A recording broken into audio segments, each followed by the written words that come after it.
नमस्कार प्रेक्षक हो, कृषी समृद्धी टीव्हीच्या विशेष चर्चेत मी शिवालिका आज आपलं स्वागत करते। कडाक्याचे ऊन असो व सोसाट्याचा वारा किंवा बरसत असो ओल्या चिंब पावसाच्या धारा, आमचा शेतकरी बळीराजा दिवसभर राबतो, त्याच्या सर्व इच्छा पूर्ण व्हाव्यात हेच आम्ही मागतो। आणि याच विषयात आज आपण चर्चा करणार आहोत प्रवीण राऊत सरांसोबत, जे प्रधान समन्वयक आहेत पोलीस नागरिक समन्वयक समितीचे, सोबतच केंद्रीय ग्रामसभेचे केंद्रीय अध्यक्ष आहेत, तसेच किसान बचाव आंदोलनचे ते प्रमुख नेते आहेत, प्रमुख वक्ते आहेत। तर आज त्यांच्यासोबत आपण चर्चा करूया। शेतकऱ्यांबद्दल आपण सर्वांनाच माहिती आहे की दिल्लीमध्ये आपले शेतकरी बंधू जमले आहेत, त्यांच्या काही मागण्या आहेत ज्या आतापर्यंत पूर्ण झाल्या नाही आहेत आणि या शेतकऱ्यांच्या अनेक समस्यांबद्दल आपण त्यांच्यासोबत चर्चा करूया। तर सर, सर्वात प्रथम तुमचं स्वागत आहे कृषी समृद्धी टीव्हीच्या आजच्या विशेष चर्चेमध्ये। तर सगळ्यात पहिले सर सांगा की तुम्ही केंद्रीय ग्रामसभेचे अध्यक्ष आहेत, तर ही केंद्रीय ग्रामसभा जरा नवीन टर्म आहे, जरा नवीन संकल्पना काय आहे? अगदी बरोबर। सर्वप्रथम शिवालिकाजी, कृषी समृद्धी चॅनलचंही आम्ही स्वागत करतो। धन्यवाद। की हा अतिशय गंभीर विषय आहे, फक्त माझा किंवा एका व्यक्तीचा म्हणून नाही तर संपूर्ण सिस्टमचा हा अतिशय महत्त्वाचा विषय आहे, शेती। आणि त्या शेती विषयाला जिवंत ठेवणारा भारत हा कृषी प्रधान देश आहे। बरोबर। आणि कृषी प्रधान देश म्हटल्यानंतर कृषी व्यवस्था आपल्याला पाहायला मिळते तर ती ग्रामीणमध्ये। त्याचकरिता राष्ट्रपिता महात्मा गांधींपासून तर डॉक्टर राम मनोहर लोहियांपर्यंत, तर नेताजी सुभाषचंद्र बोस पासून तर राष्ट्रसंत तुकडोजी महाराजांपर्यंत यांनी सगळ्यांनी दिशानिर्देश केलेले आहे की गावाकडे चला। खरा जर तुम्हाला भारत देश पाहायचा असेल तर तो तुम्हाला गावात दिसेल। आता बघा, या करोना काळात आपण पाहिलं की अवस्था कशी होती। WHO लंडन, वॉशिंग्टन, अमेरिकेतनं, USA मधनं सांगितल्या जाते की हात स्वच्छ धुवा, असं करा तसं करा। पण तुम्ही आठवा, आता तुम्ही कदाचित छोटे असाल, मी पण छोटा होतो, गावात आजही ही पारंपरिक पद्धत आहे। जर गावात एखाद्या घरी पाहुणा गेला, मग ते पाटलाचं घर असो, वाडा असो किंवा साधं छोटं घर असो, शेतकऱ्याचं किंवा मजुराचं, तर त्या मजुराच्या घरी गेल्यानंतर आधी तिथे पाय धुवायला पाणी मिळतं, बाल्टी येते, पाट येतं, पाट त्या घरी साबण असेल तर येतं, नाही तर काही हरकत नाही, पाट, मग्गा, पाणी, बाल्टीभर आणि टॉवेल। तर टॉवेल म्हणजे तो दुपट्टा येतो। दुपट्टा जर ज्या घरी फाटला असेल किंवा अस्वच्छ असेल त्या घरी धोतराचं पान हातपाय पुसायला पाहुण्याला किंवा बाहेरून येणाऱ्या व्यक्तीला दिल्या जातात। म्हणजे it's a natural traditional sanitising system. बाहेरून माणूस कोणी आल्यानंतर त्याच्या चपला, पाय, घाण, हात याला सॅनिटाईज केलं जात होतं हातपाय धुवून। तर that's A natural system, natural part. आणि ती सिस्टम आज कोण त्या सांगते तर लंडनवाले सांगतात, WHO सांगते, वर्ल्ड हेल्थ ऑर्गनायझेशन सांगतात। तर महापुरुषांना महापुरुष याकरिता म्हटलं जाते की या सगळ्या गोष्टींचा अभ्यास महापुरुषांनी केला आणि त्यांनी सांगितलं की गावाकडे चला। महात्मा गांधींनी तेच म्हटलं, राष्ट्रसंतांनी सांगितलं की खरा तुम्हाला ग्रामीण भारत जर पाहायचा असेल तर तो गावामध्ये दिसेल। त्याचं कारण हेच। आता ट्रॅडिशनल भारताची एक पद्धत तुम्हाला सांगितलीच की ती पद्धत आता WHO पूर्ण जगाला फॉलो करायला सांगते की हात धुवा, हात धुवा। अरे, हात धुणं हा प्रकार सडा सारवण झाला की बाई असो, माणूस असो, शेतकरी असो, हात धुवायचाच। फवारणी झाली, शेतातलं कुठलंही काम झालं तर हातपाय तो धुवायचाच, दुपट्टा त्याचा सोबतच असायचा।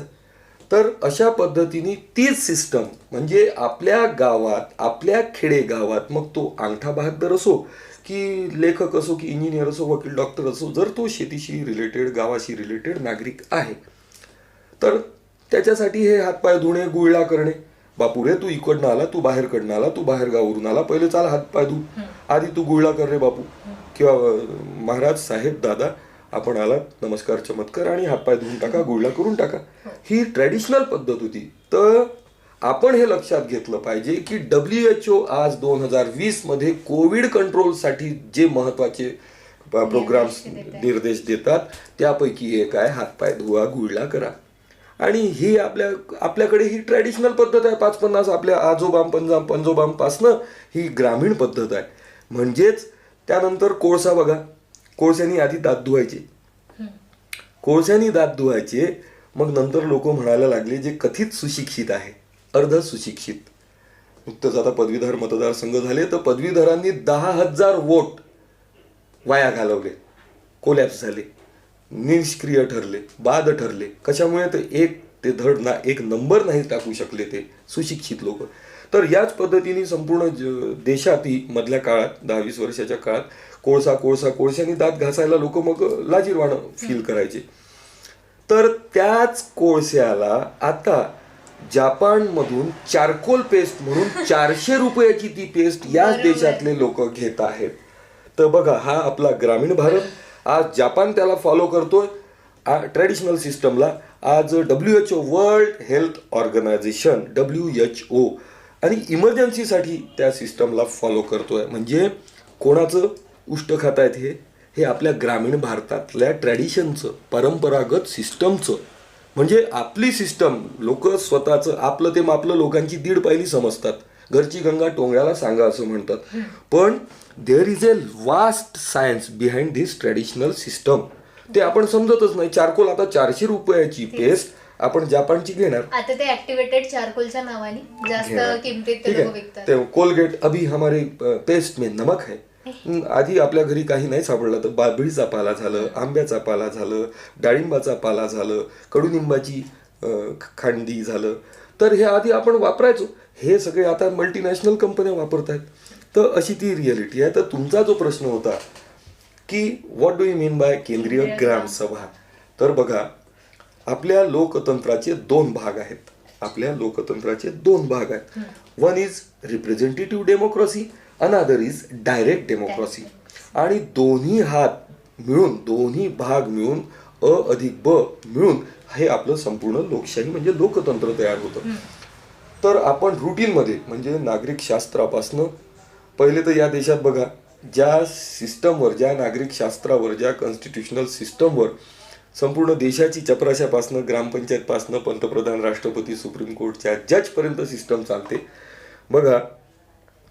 तर त्या विषयाला ऐच्छिक विषय केला आणि 10, 20, 5, 25, 30, 40 मार्काचा तो नागरिक शास्त्र हा विषय असतो. तो पण फक्त 8वी पर्यंत राहतो.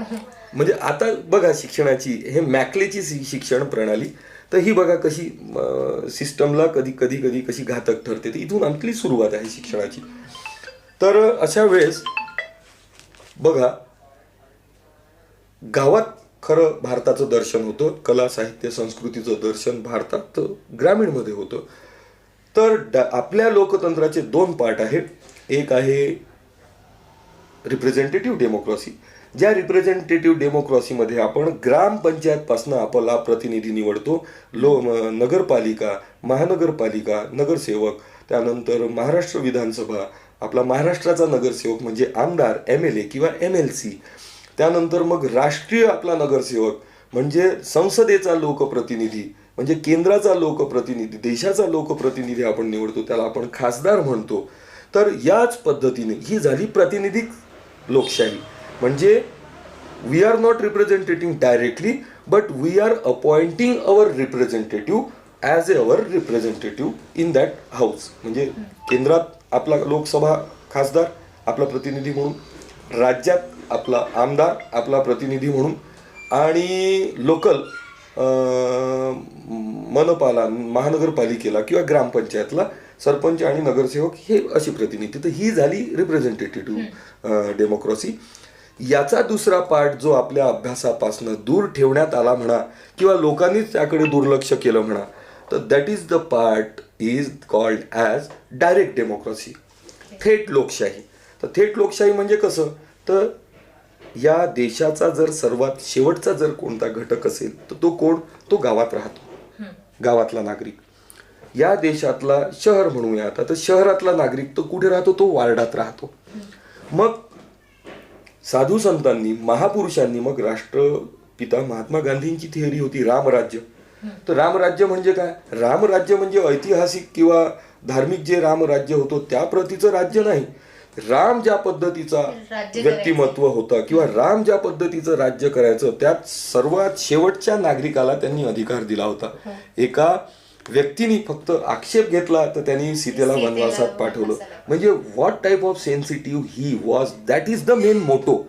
राम किंवा तो सांगणारा किंवा त्या सीतेवर आक्षेप घेणारा तो महत्वाचा नाही.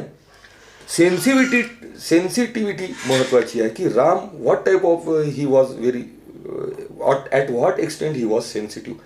तर रामराज्य म्हणजे हा जो गावातला ग्राम आहे त्या ग्रामातला नागरिक म्हणजे राम आणि त्याच्या हाती सत्तेचे सूत्रसंचालन व्हावे म्हणजेच ते रामराज्य.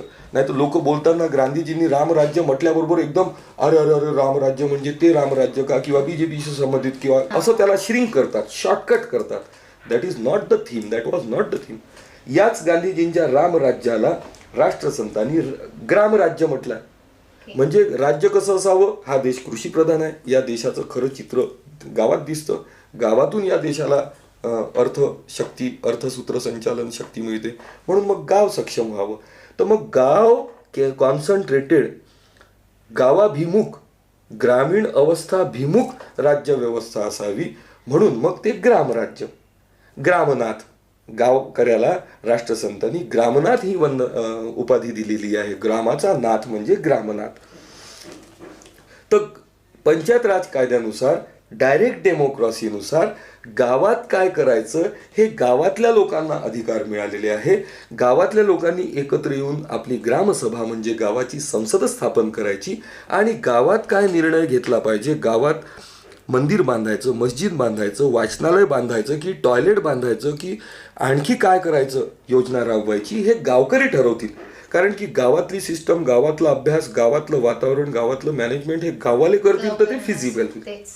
आणि मुंबई दिल्लीच्या हिशोबाने जर गावातलं मॅनेजमेंट सिस्टम केलं तर खरंच ते फिजिबल होईल का, ते कोलॅप्स होईल.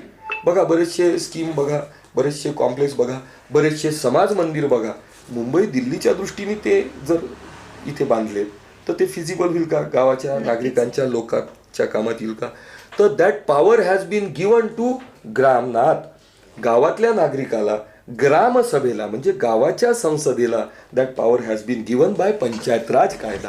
1992 मध्ये तो कायदा पारित झाला. राजीव गांधींनी जो कायदा तो पारित केला आणि मग त्यांचा कार्यक्रम झाला, राजीव गांधी शहीद झाले.